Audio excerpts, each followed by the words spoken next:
హైదరాబాద్ లో పని మనుషులు తిన్నింటి వాసాలు లెక్కబెడుతున్నారు. నమ్మకంగా పనిచేసినట్లు నటిస్తూ చోరీలకు దిగుతున్నారు. ఇలాంటి రెండు జంటలను పోలీసులు పట్టుకున్నారు. 2 రోజుల క్రితం రాజేంద్రనగర్ బండ్లగూడ మ్యాపిల్ టౌన్షిప్ లో ఓ డాక్టర్ ఇంట్లో చోరీ జరిగింది.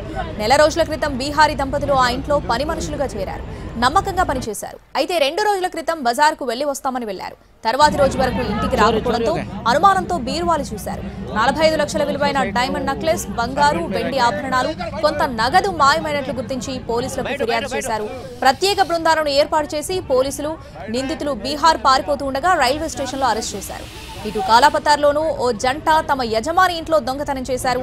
ఆ జంట కూడా పోలీసులకు చిక్కింది. ఈ 2 జంటల నుంచి చోరీ సొత్తును పోలీసులు రికవరీ చేశారు. चोरी हो गए सोसाइटी में वो सर्वेंट में रह के बैठो बैठो बैठो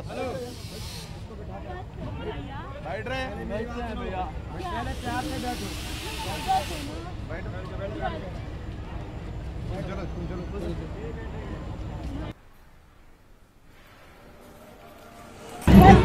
चोरी हो गए सोसाइटी में वो सर्वेंट में रह के बैठो बैठो बैठो बैठ रहे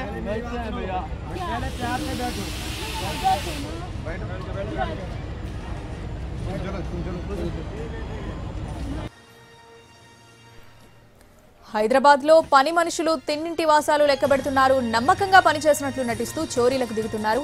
ఇలాంటి 2 జంటలను పోలీసులు పట్టుకున్నారు. 2 రోజుల క్రితం రాజేంద్రనగర్ బండ్లగూడ మ్యాపిల్ టౌన్షిప్ లో ఓ డాక్టర్ ఇంట్లో చోరీ జరిగింది. నెల రోజుల క్రితం బీహారీ దంపతులు ఆ ఇంట్లో పని మనుషులుగా చేరారు. నమ్మకంగా పనిచేశారు. అయితే 2 రోజుల క్రితం బజార్కు వెళ్లి వస్తామని వెళ్లారు. తర్వాతి రోజు వరకు ఇంటికి రాకపోవడంతో అనుమానంతో బీరువాలు చూశారు. 45 లక్షల విలువైన డైమండ్ నెక్లెస్, బంగారు, వెండి ఆభరణాలు, కొంత నగదు మాయమైనట్లు గుర్తించి పోలీసులకు ఫిర్యాదు చేశారు. ప్రత్యేక బృందాలను ఏర్పాటు చేసి పోలీసులు నిందితులు బీహార్ పారిపోతూ ఉండగా రైల్వే స్టేషన్లో అరెస్ట్ చేశారు. ఇటు కాలాపతార్లోనూ ఓ జంట తమ యజమాని ఇంట్లో దొంగతనం చేశారు. ఆ జంట కూడా పోలీసులకు చిక్కింది. ఈ 2 జంటల నుంచి చోరీ సొత్తును పోలీసులు రికవరీ చేశారు.